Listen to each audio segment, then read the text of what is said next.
네팔에선 최근 일주일 동안 대규모 반정부 시위가 벌어져 수도 카트만두 곳곳이 불타고 72명이 숨졌습니다. 네팔 총리는 시위대를 피해서 두바이로 도망쳤고 격렬했던 시위는 가까스로 수습 국면에 들어섰습니다. 왜 이런 일이 벌어졌는지 자세한 소식 국제부 김양순 기자와 함께 알아보도록 하겠습니다. 안녕하세요. 네, 안녕하세요. 자, 지금 네팔 시위 지금 저희가 계속 뉴스를 보도를 했었는데 지금 상황이 어떤 것이었습니까? 네, KBS 뉴스에서 여러 번 영상 보셨을 텐데 네팔의 주요 관공서들이 시위대의 방화로 상당히 많이 불에 탔습니다. 네, 지금 이제 보시게 될 것이 네팔의 국회의사당입니다. 보시면은 경찰이 바리케이드를 이렇게 막아서고 있지만 시위대의 방화를 피하지 못해가지고 연기가 아주 자욱한 상황입니다. 네팔 대통령이 머물고 있었던 대통령 관저 그리고 총리 관저도 화염에 휩싸였고요. 대법원도 건물 전체가 이렇게 불에 타면서 모든 심리가 무기한 중단이 됐습니다. 네, 가장 상징적인 건물이 지금 보시는 건물인데요. 힐튼 호텔입니다. 네팔 관광을 상징하는 호텔인데요. 이게 마치 미사일 공습을 받은 것처럼 시커멓게 불에 타버렸습니다. 아, 네, 그렇군요. 지금 그러니까 반정부 시위니까 이제 시위대 입장에서 정부 건물을 공격한다. 이거는 어떻게 좀 이해가 될 수 있는데 호텔은 왜 저렇게 만든 겁니까? 호텔이 사실 좀 이렇게 사치스럽다라는 생각을 할 수 있잖아요. 네. 그 안에서 벌어지는 게 돈을 많이 써야 되는 일이기도 하고요. 이번 네팔 시위의 핵심이 바로 저 호텔과 연관이 있습니다. 네. 네팔 시위는 10대와 20대의 청년들이 봉기하면서 일어났는데요. 이른바 이 Z세대라고 불리는 이들이 왜 이렇게 분노했을까? 먼저 발단은 정부가 소셜미디어를 막아버린 데 있습니다. 네팔 정부가 지난 5일 유튜브, 페이스북, 인스타그램, 링크드인처럼 전 세계에서 다수가 사용하는 26개 소셜미디어에 접속을 완전히 차단을 해버렸습니다. 지금 정부가 소셜미디어를 막았다, 차단했다 이렇게 말씀하셨는데 이유가 뭡니까? 일단 정부는 소셜미디어가 가짜뉴스를 유포한다, 가짜뉴스를 막아야 한다라는 이유로 접속을 전면 차단했습니다. 하지만 사실은 이 소셜미디어 상에서 네팔 부유층, 지도층 자녀들이 사치스러운 생활을 하는 행태들을 비판하는 영상이 퍼졌습니다. 소셜미디어에서 해시태그로 네포키즈라고 치면 나오는데요.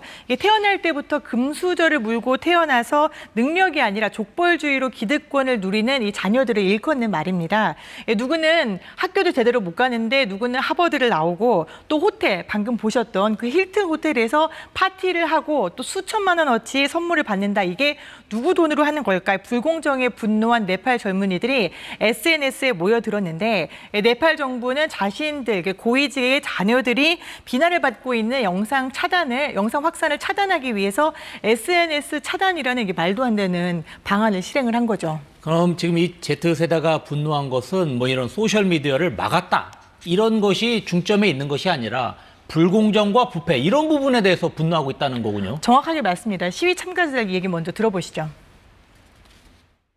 The government was suppressing us, with the social media ban and with all the corruption going around, and we didn't have any opportunity for the employment. हाम्रोलाई भन्दा पनि राम्रोलाई रोज्नु पर्यो. राम्रो र सोच राम्रो होस्, भिजन राम्रो होस्. उसले आफ्नो बारेमा नसोच्नुलाई हामीले अब भविष्य सुम्किनु पर्यो देशको. 지금 보신 대로 시위에 나섰던 애들 10대, 20대 애들인데요. 공통적으로 부패와 불공정이 만연한 네팔은 바뀌어야 한다. 그리고 내가 자신들이 그 변화를 이뤄내도록 끝까지 참여하고 지켜볼 것이다라고 이야기하고 있습니다. 그럼 저는 이게 궁금합니다.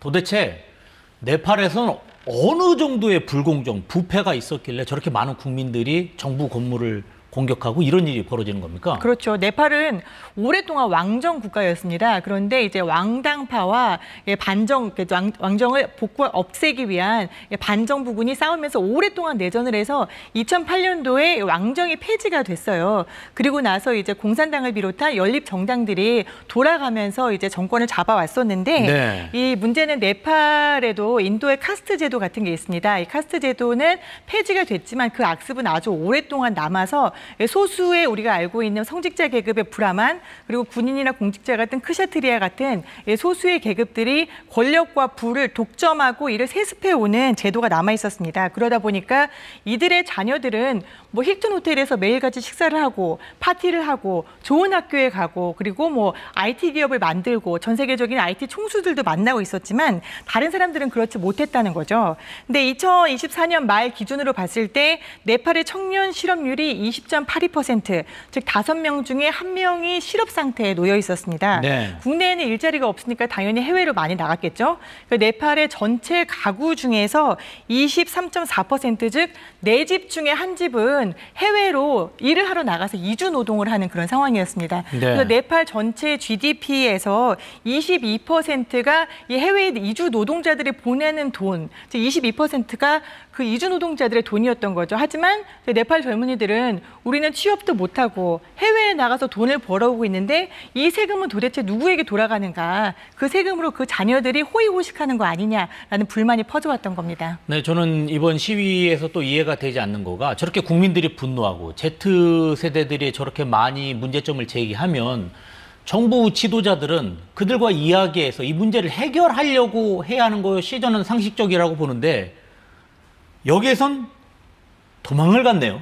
그렇습니다. 당연히 정부 관계자, 즉 국정을 책임지고 있는 총리가 사죄를 하고 문제를 해결해야 되는데, 총리는 시위가 시작되자마자 나는 사임하겠다라고 밝힌 다음에 두바이로 도망을 갔습니다. 네. 국정 책임자가 도망을 가는 모습에 민중의 분노는 더더욱 커졌고요. 군인들은 시위가 격화되니까 시위대에게 실탄을 발포했습니다. 이 과정에서 72명이 숨졌고 2,000명이 넘게 부상을 당했습니다. 시위는 더욱 격화될 수밖에 없었고요. 그러다 보니까 시위대는 재무장관을 붙잡아서 옷을 벗기고 막 사지를 들고 끌고 다니는 그런 행태를 보이기도 했고, 또 도망친 외무장관을 잡아다가 막 몽둥이와 주먹으로 폭행을 하는 하지 말아야 행동까지도 많이 빚어졌습니다. 네. 이렇게 총리는 도망을 갔고 네팔의 정부는 그 순간 그대로 무너져 내렸습니다. 지금 이제 그나마 다행인 것은 지금 이제 수습 국면에 접어들었다고 하는 건데, 이 어떻게 해서 이런 조치까지 이제 안정화돼 가고 있는 겁니까? 말씀하신 대로 일단 시위를 벌인, 그리고 문제가 있다고 생각하는 사람들과 이야기를 해야겠죠. 네. 그래서 시위대 대표단과 군 당국이 만나서 어떻게 하면 좋겠냐라고 이야기를 했죠. 일단 시위대 대표단은 우리는 이 사람을 과도 정부의 총리로 일단 앉혀줬으면 좋겠다라고 이야기를 했습니다. 그분이 바로 73살인 수실라 카르키 전 대법원장인데요. 카르키는 네팔 사상 첫 여성 대법원장을 지냈고 그간 대쪽 같은 이미지로 정부와 맞서왔던 인물입니다.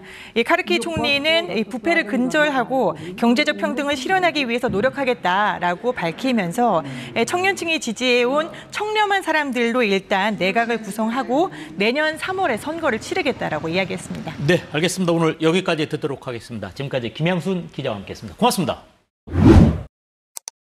네팔에서 최악의 유혈 사태가 벌어졌습니다. 지난 8일 시작된 대규모 반정부 시위로 지금까지 72명이 숨졌는데요. 월드이슈에서 이랑 기자와 함께 짚어보겠습니다. 70명 넘게 숨졌다니까 시위가 정말 많이 커진 것 같은데 얼마나 심각했던 건가요? 네, 이번 시위는 2006년, 그러니까 19년 전에 네팔에서 벌어졌던 국왕 통치 반대 시위보다 훨씬 더 심각했습니다. 당시 네팔 시민들은 권위주의적인 국왕 통치에 반발하는 시위를 벌였고 최소 18명이 숨졌는데요. 지금 보시는 곳 네팔의 국회의사당입니다. 의회 건물 주변에서 불길이 치솟고 짙은 연기가 퍼지는 가운데 시위대와 경찰이 바리케이드를 사이에 두고 충돌하고 있는데요. 화재에 전소된 곳 또 있습니다. 네팔 대통령이 머물던 대통령 관저도, 총리가 사는 총리 관저도 화염에 휩싸였습니다. 대법원도 건물 전체가 불에 타면서 모든 심리가 무기한 중단됐습니다. 도망가는 재무장관을 향해 나라차기를 하고 옷을 벗긴 채 사지를 들고 끌고 다니는가 하면 만신창이가 된 장관을 향해 몽둥이와 주먹을 마구 휘두른 시위대. 시위대가 폭력을 휘두른 대상은 하나같이 네팔의 고위 공직자들입니다.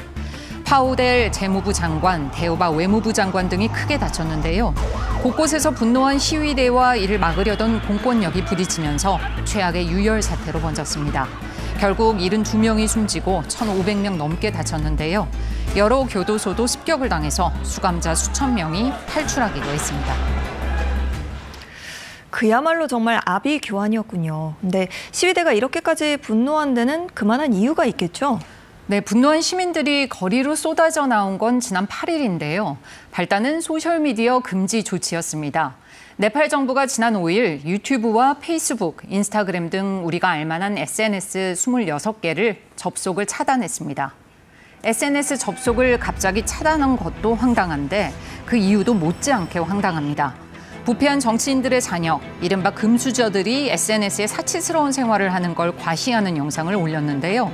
이걸 본 많은 네팔인이 권력층에 분노하게 되자 아예 SNS를 할 수 없도록 막아버린 겁니다. 표면적으로는 허위 정보와 증오 표현을 단속하겠다는 점을 내세웠는데요. SNS를 하루아침에 못하게 됐으니 가장 화가 치민 사람들, 주 이용자들이겠죠. 1997년부터 2012년생, 28살부터 13살인 Z세대를 중심으로 차단을 풀라는 시위가 시작됐습니다. And we are here against the corruption institutionalized भइरहेछ, जो संस्थागत भइरहेछ. We are here gathered here to protest against that as well. And also we are here to question where our tax money went. As simple as that. And हाम्रो बोल्न पाउने अधिकार नै खोसिएको छ. 들어보시면 부정부패를 먼저 언급하잖아요. 이번 시위는 SNS 차단이 불쏘시개가 된 것일 뿐 Z세대의 뿌리 깊은 불만과 분노가 더 큰 동력이 됐다고 볼 수 있습니다. 단순히 SNS 접속 차단의 문제가 아니라 네팔의 Z세대들이 이렇게까지 분노와 불만을 표출하는 데는 또 다른 이유가 있다면서요? 네, 그렇습니다. 국가 전반에 대한 불만이 쌓여 있다고 볼 수 있는데요. 이번 시위를 주도한 Z세대는 특히 부패하고 무능한 정부에 대한 깊은 실망감이 커진 것을 시위 동기로 꼽고 있습니다. Every corruption in the country, from the local level to federal level, all the Nepalese citizens are fed up of corruption. Every youth are going outside the country, so we want to protect our youth and make the country's economy better. 그동안 네팔에서는 정부 지도층 그리고 정치인들이 벌인 부정부패 사건이 잇따랐는데 정부가 그때마다 제대로 수사를 하지 않아서 분노가 들끓어왔습니다.